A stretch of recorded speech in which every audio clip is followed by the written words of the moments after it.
Welcome to K-Catalog.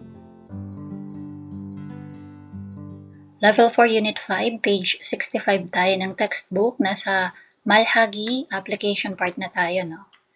Sabi dito, si Anaiso와 라민 씨가 여행 정보를 주고받습니다.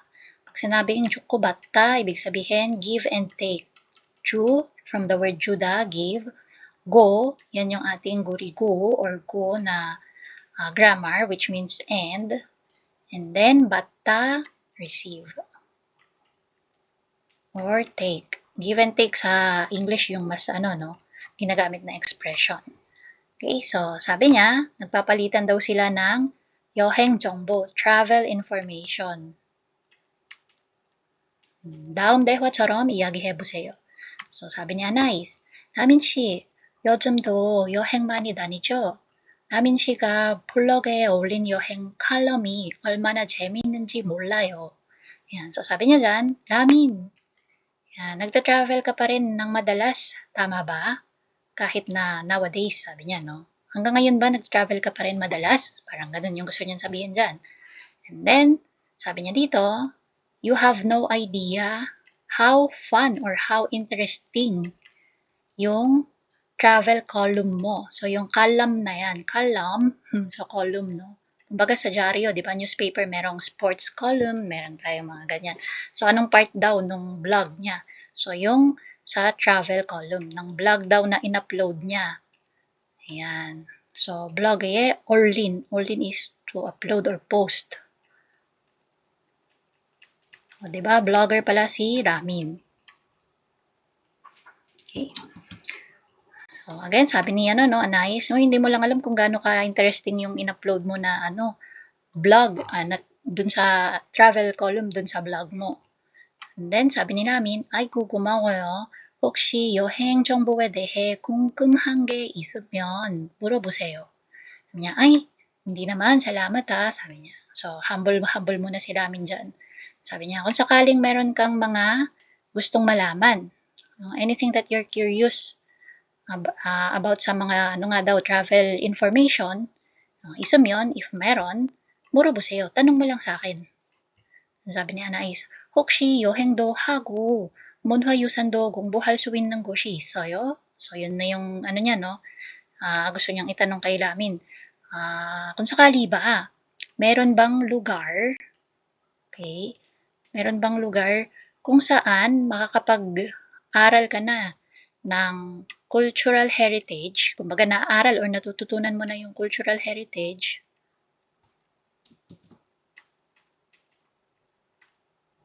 tama ba spelling ko ng heritage? Yan. And at the same time, nakakapag-travel ka pa. Yan. Wait lang, no? Para kung nabobo dun sa spelling nung okay, isang R nga lang. So, yan, heritage. Okay, so, again, yung question niya, meron bang lugar kung saan natututunan mo na yung cultural heritage at the same time nakapag-travel ka pa? So, ang sagot ni Ramin, 좋은 곳이 많지만 불국사에는 꼭 가보세요. Sabi niya, marami namang magagandang lugar pero ang try mong puntahan dapat is yung 불국사. Yan. Tapos sinabi niya dito yung 불국사. 불국사는 신라 시대의 사철인데 그 시대의 불교 문화를 느낄 수 있어요. Sabi niya, yung 불국사, temple siya ng Shilla Dynasty. And dun sa dynasty na yon, yung Buddhism culture or Buddhist culture, yan, ay mafe-feel mo. 느낄 수 있어요. You can feel the Buddhist culture during that period or era. And then, 그래요. 안 그래도 저도 가보고 싶었던 곳이에요. ganun ba? Yan. Actually, kahit hindi mo nga banggitin, parang ganun yung ibig sabihin ng Angoredo dito eh. Yan. So, parang, yun nga din yung naisip ko eh, sabi niya. Gusto ko din puntahan yung lugar na yon. Then, sagot si Lamin, 필요하면 다른 정보도 줄게요. So, kung kailangan mo, bibigyan din kita ng iba pang information. 메일로 보내든지 SNS로 보내든지 할게요. Sabi niya, whether ang gagawin niya daw, ang gagawin ko is either i-send ko sa'yo via email or through SNS. Yan. So, dalawa yung option. Kahit alin dun sa dalawa, okay lang. Email or SNS. Yan. Isa-send daw niya yung information kay Anais. And then, sabi ni Anais, Chongmal, kumawa yung, uy, thank you talaga. Yan. Tapos, dito sa number 2, paano yung conjugation natin dyan? So, yung chayon, yusan, boda. So, paano niya ba ginawa dito? 문화 유산도 공부할 수 있는. Okay, so gagawin natin, 어떻게 된 거야? Yan. So, 자연 유산을 볼 수 있는. 볼 수 있는 곳이. Yan. Tapos, 성산 일출봉, 바다 위에 큰 화산섬인데 아름다운 일출을 볼 수 있어요. Yan. So, yung bulguksa, napalitan lang ng 자연 유산을, 아니다. Hindi pala yung bulguksa, yung 문화 유산.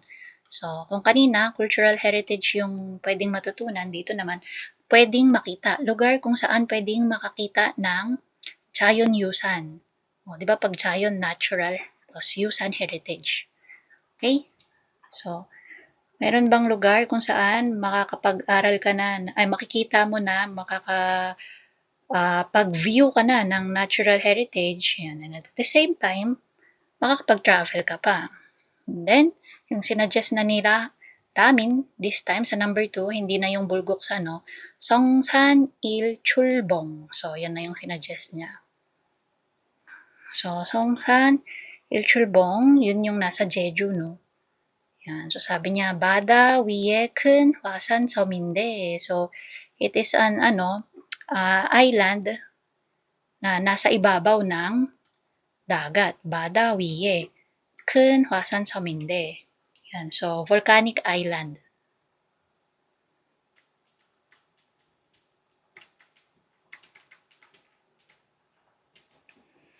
Tapos, 아름다운 일출을 볼 수 있어요. So, makakakita ka ng magandang, so, 일출. Pag sinabi nating 일출, it means sunrise.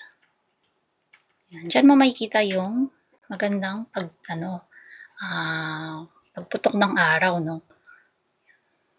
Okay, so next, ito tayo kay number 2. So, 문화유산을 소개하는 사람과 묻는 사람이 되어 대화해보세요. So, sabi, mag-roleplay daw kayo, no? So, yung isa, 문화유산을 소개하는 사람. So, siya yung tao na nag-i-introduce about sa 문화유산, cultural heritage. So, that's person A. Tapos, yung person B naman, 묻는 사람이. So, yung taong nagtatanong. Yan. Curious, kaya nagtatanong. Tapos, 그리고 여러분이 알고 있는 문화유산에 대해서도 친구들과 이야기해보세요. So, parang after yung tingnan tong example, so try nyo din gawin, no, with your classmate or kung sino man yung pwede mo makapartner na ganun. Pag-usapan din yung cultural heritage. Yan. So, dito, sabi, 문화유산에 대해 묻는 사람. So, ito yung nagtatanong. 문화유산을 소개하는 사람. Ito naman yung nag-i-introduce or sumasagot dun sa nagtatanong, no? Yan. So, yung sabi niya dito, 창덕궁의 위치와 특징. So, yung pinaka-itatanong is yung location, 위치, at saka 특징. So, yung, kumbaga, characteristic. Yan. Nung Changdok Palace. So, again, no, Kung Palace. Tapos yung Changdok dyan, proper name niya na yan or proper noun yan.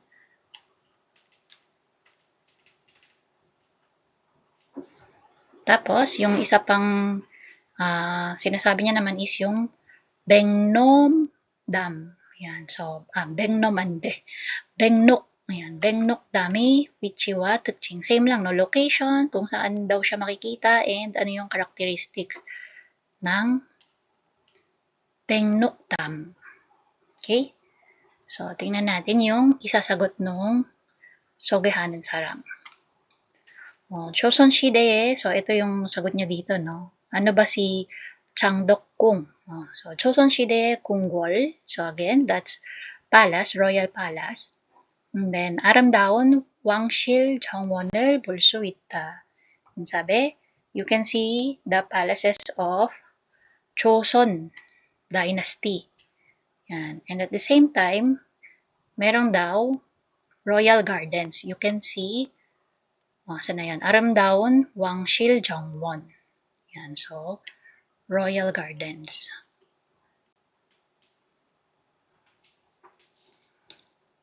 Tapos, yung sa baba naman, Bengnokdam, ito naman yung ano sa kanya, no, sagot. 한라산 정상에 있는 호수. So, ito daw is lake na nasa tuktok ng Mount Halla or Halasan. Okay? And then, so sa English nga, ang tinatawag nila dyan is Mount Halasan, diba? Pero kasi yung san means mountain na kasi yun. Yan. So anyway, para na lang consistent, no? So, dun sa Mount Halasan na lang, para hindi na malito. So, ito yung lake na nasa tuktok ng Halasan. And, 화산 작용으로 만들어진 자연 경관이 매우 신기하다. Ano sabi dyan? Natural landscape na nagawa, 만들어진, created, 자연, naturally. Ibig sabihin, hindi siya man-made, no? Yan. So, nabuo siya sa pamagitan ng volcanic activity. Yan, 화산 작용.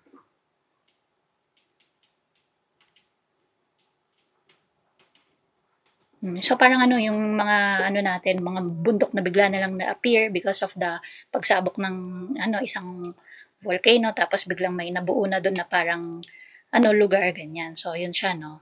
Created naturally by volcanic activity. And, 매우 신기하다. So, fascinating or amazing kung makikita mo siya, no?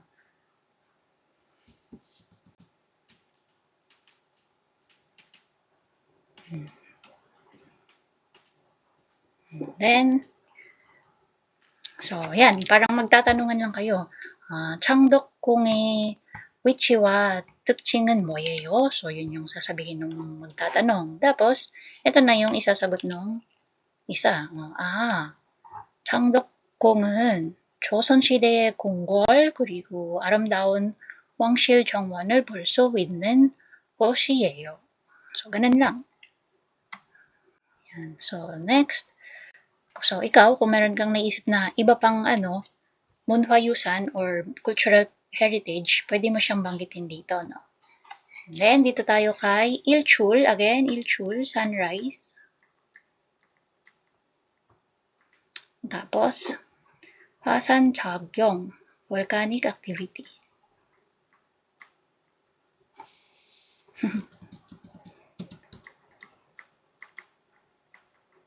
Tapos, ganun din dito sa pangalawa, no? 백록담의 위치와 특징은 뭐예요? And then, yung sasagot, 백록담 위치, 한라산 정상에 있는 호수인데, 화산 작용으로 만들어진 자연 경관이 매우 신기합니다. Ayun. So, parang inanam lang siya, binasa mo lang siya, dadagdagan mo lang ng konting gurigo, yung mga ganon.